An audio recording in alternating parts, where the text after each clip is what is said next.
والله يدعو إلى دار السلام ويهدي من يشاء إلى صراط مستقيم. Assalamu alaikum, peace, and welcome to you to our program, The Beauties of Islam. Beauties of Islam is a program designed specifically to bring out the beauty and the understanding of what Islam is really all about. My name is Yusuf Estes, and for the next few minutes I want to talk a little bit more about the subject that I've been preaching on, the subject of the beauties that we find in Islam when we look at it from a different perspective. A human being looks at everything from the human being point of view. You and I are not able to really look at life from the point of view of a blade of grass or a flower or a tree. We can't really know how a tree is looking at everything, but the one who created that tree obviously knows all about it. And who is the creator of everything? And that's what we're talking about now. We're talking about Allah. What is it that the Muslims believe about Allah? What do we understand about Allah? And this is one of the beauties. We understand Allah to be unlike. That's the first thing that we're going to say. Allah is unlike. Unlike what? Unlike anything that you're going to be able to describe. Because everything that we are aware of is in the creation. So if the God is in the creation, that means He's created. And the logical question somebody's going to ask you, well, who created God? And then what will be your answer? So the Muslim understands this beautiful concept that God is not in the creation and He is not like the creation. He is outside of His creation in a manner that best suits Him, being God.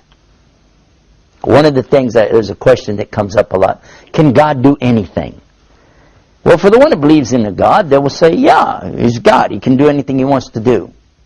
A human will naturally attribute that to God because we're not God. There's a lot of things we can't do, and we want God to be kind of like Superman. He can do anything, you know, He's God, Superman, sort of.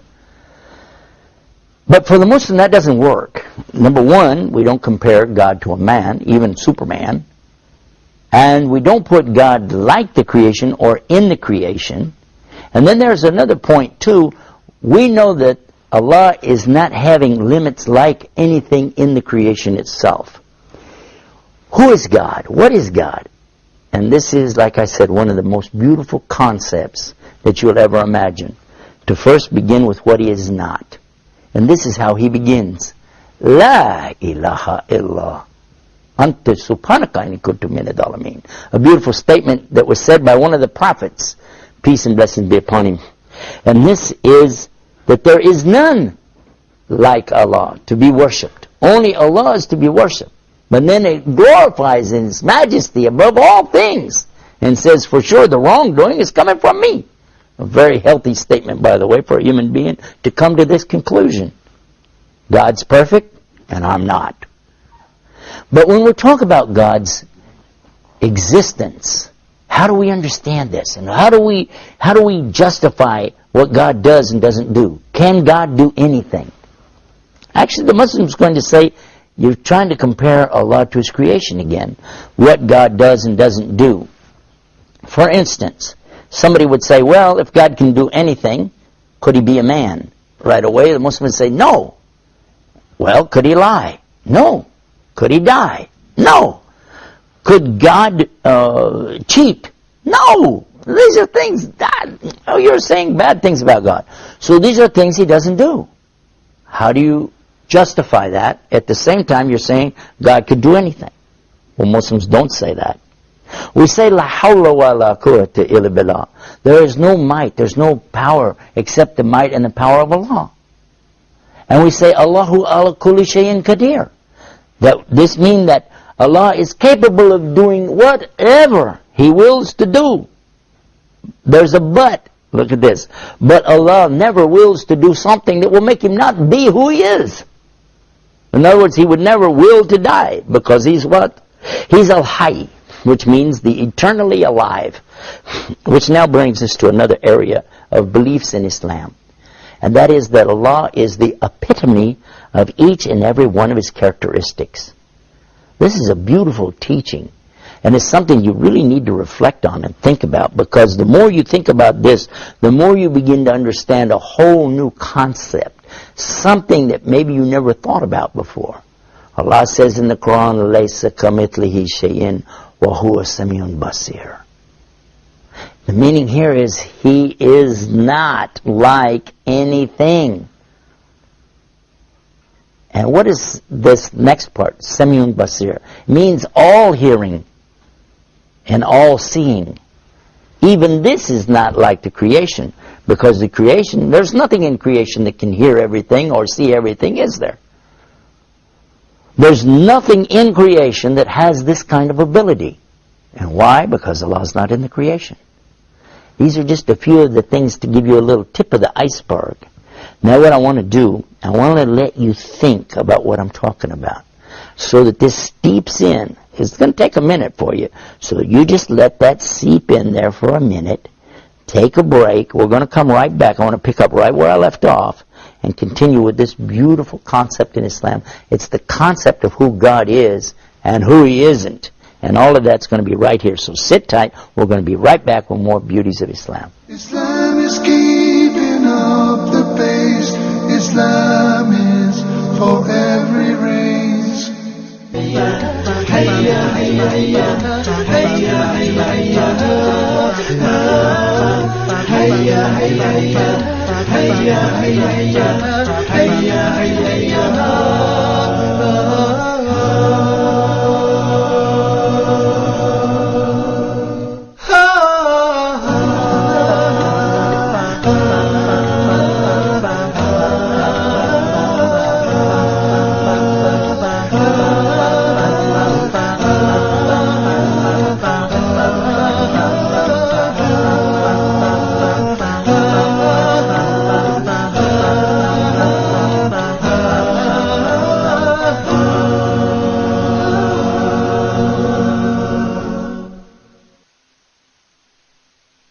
Islam is keeping up the pace. Islam is for every race.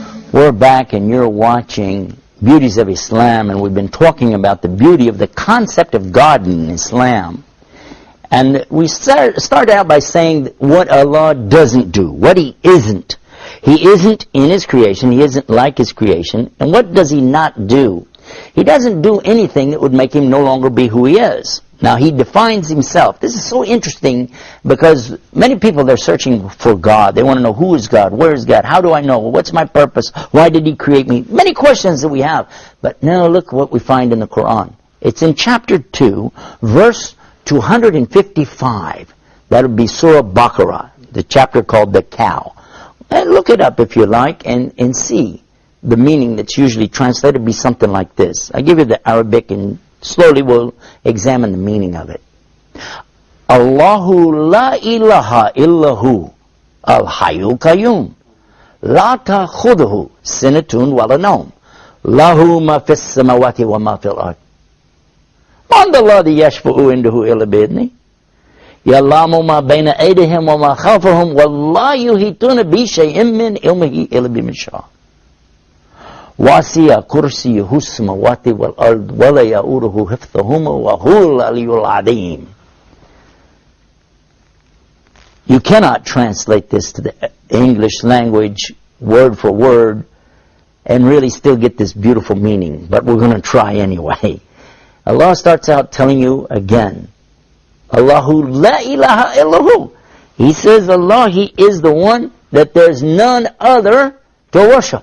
He's the only one worthy of any worship. Al-Hayy, Al-Qayyum. Al-Hayy means the eternally and always living. Al-Qayyum, the eternally and always self-subsisting. It means He can't die because He's always alive. And He doesn't ever need anything from His creation because He's totally independent of His creation. He doesn't need anything. These are two very important characteristics, and He is the epitome of those. These are eternal and total capacities that only Allah can have ascribed to Him. And then He continues and He says in here that He doesn't get tired. and he doesn't get sinatun wala naum, and he doesn't sleep. These are human attributes. These are creation things like animals and people, but not Allah. He doesn't get weary. He doesn't fall asleep. And look at this. And then he said, everything in the universe belongs to Him. Totally and completely. It all belongs to Him. Then he asked a rhetorical question. Who is there that could come between Him and His creation, except that He has to give Him permission to do it anyway? And then he says that He has full and total knowledge of the whole entire universe. And you don't have any knowledge. I don't have any knowledge, except what He gives us. And by the way, He can take it away from us too, can't He? Then he says that His kursi extends over the universe. His kursi. And this kursi is sometimes translated as chair. I'm sitting in a kursi right now. It's translated as chair, but actually it can be also like a stool. And this stool is in front of Allah's arsh, His throne, in the same way, in same size proportion as a ring thrown into the desert. This is to give you the idea of how huge and amazing is this kursi. It's bigger than the whole universe. The universe becomes like a tiny ring, and the kursi like a giant desert. Then the comparison from Allah's kursi to His throne, again, now suddenly the kursi is the tiny ring, and the throne is the giant desert. Now this proportion thing is important, because the next part it comes up, and it says how mighty, and how majestic, and how amazing is Allah subhanahu wa ta'ala. So this is something I really invite you to learn about the Arabic language, and then learn about this verse. It's called Ayatul Kursi, the verse of the chair. Not throne. Arsh is throne. From this, we're able to gain at least an introduction to the understanding of the beauty of the meaning of the word Allah. The word Allah. You know, we could have a whole program just talking about this word Allah. So amazing is this concept. But let us continue with what we were saying earlier. What it is Allah doesn't do. If you said, could He die? Absolutely, He doesn't do that, because He is the all alive. That's one of His attributes, His characteristics, one of His 99 names, as we call it as Muslims. And as far as could He lie or could He cheat? Well, two of His names are Al-Haq, which is absolute truth. He is truth. It doesn't mean He's truthful. He is truth. So obviously, there can't be anything as a lie or anything deceptive. Also, He's adil, which is meaning totally fair and just. Therefore, He could never cheat, and He wouldn't. And when you start to talk about some of the things about Allah, and you're comparing Him to the creation, this will boggle your mind, and it makes people nuts. I'll give you the example.